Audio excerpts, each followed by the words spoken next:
Ready? I'll invite you to do this as well with me. You'll see the effect. When I do this for like 20 seconds, you energize your hands, you energize the upper part, and then we bring slowly and gently, and we cover our eyes.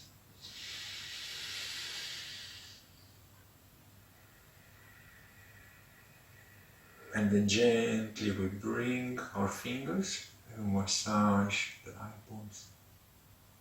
Very gently. And bring on the side. And then we bring down.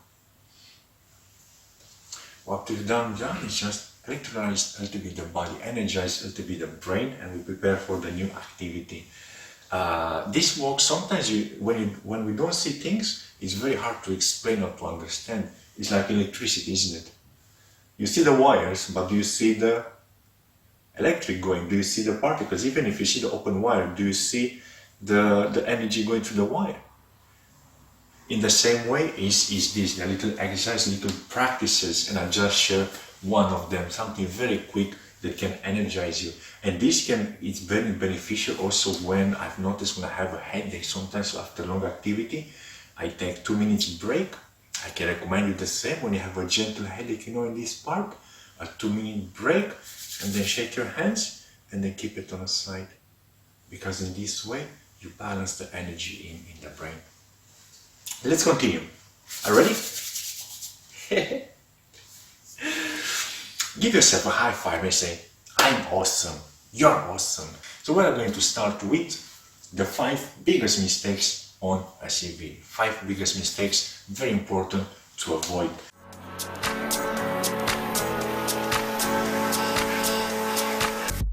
And the first one is spending too much time.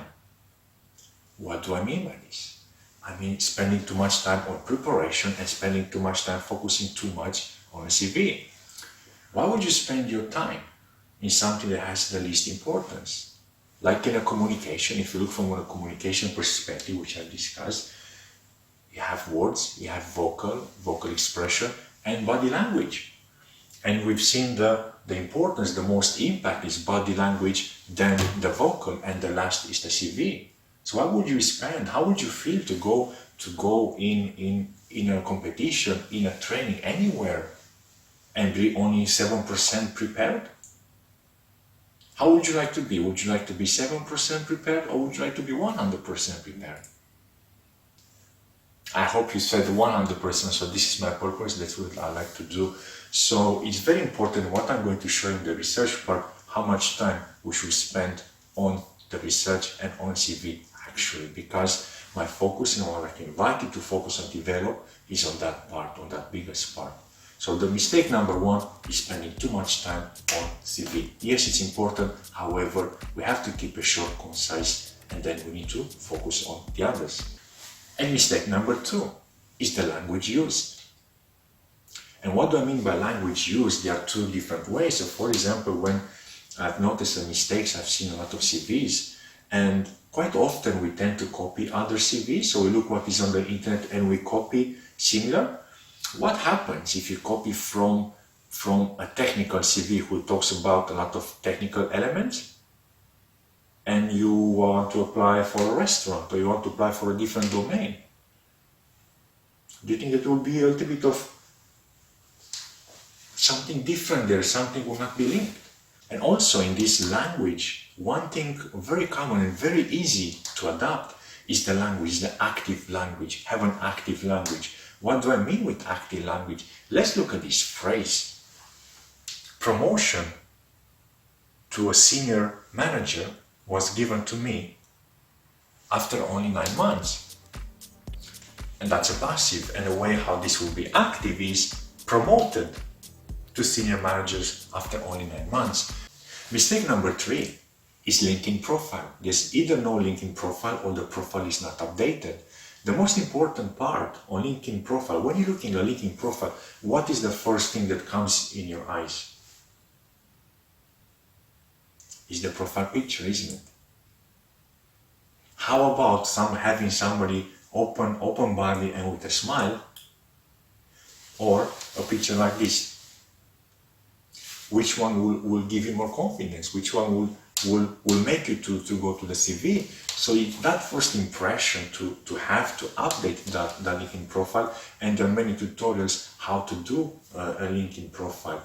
What I would suggest the most important is the profile pictures, having a smile, being open, having open body, because that will invite to the rest.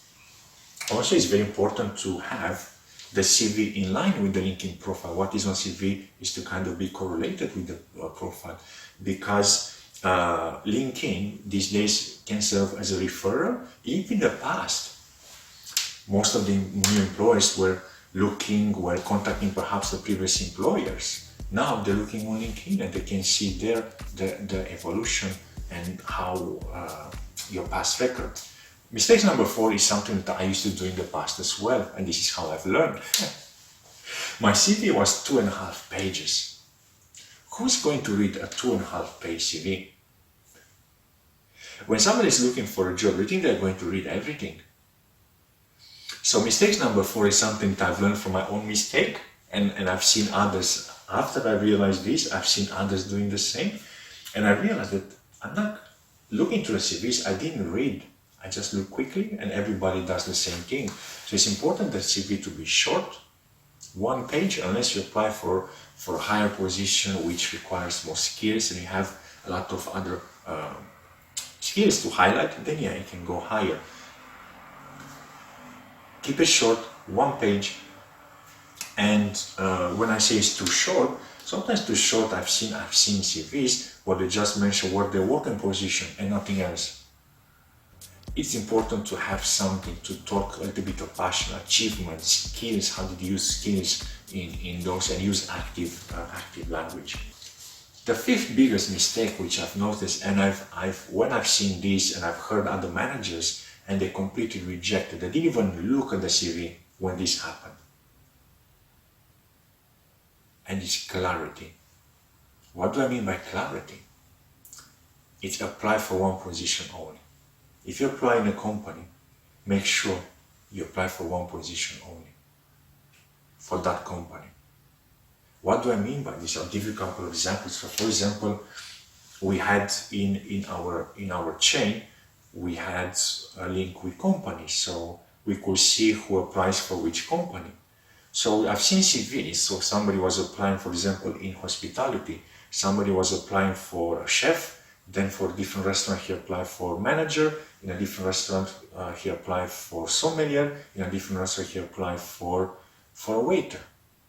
And as a manager, if you're looking where else he applied, you'll be able to be like, what this guy wants? I mean, you don't even, who's looking for that? Are you going to bring somebody at the interview that applies? Even if you have more skills, I'm not saying that you have more skills, perhaps you are very good and passionate about one domain and you are very good and passionate for another domain. That's fine. What I'm saying, when you apply for 1 company, apply for 1 job. Don't apply both jobs, both passions that you have for the same company. If it's a company specialized in a certain service, apply for that service only. Don't apply for something else, even if you have skills, because they'll be confused. Have you tried to give too many options to someone? You can say, look, I have this service, I have this, I have this, I have that, and I have this, and you give 2 options, and they're like, wow, just give me 1, please. It's about clarity, and this is why it's importance of that clarity, because when you give too many options, naturally we tend to freeze because which one we don't know. So it's important when you apply for a CV, be clear with what you want.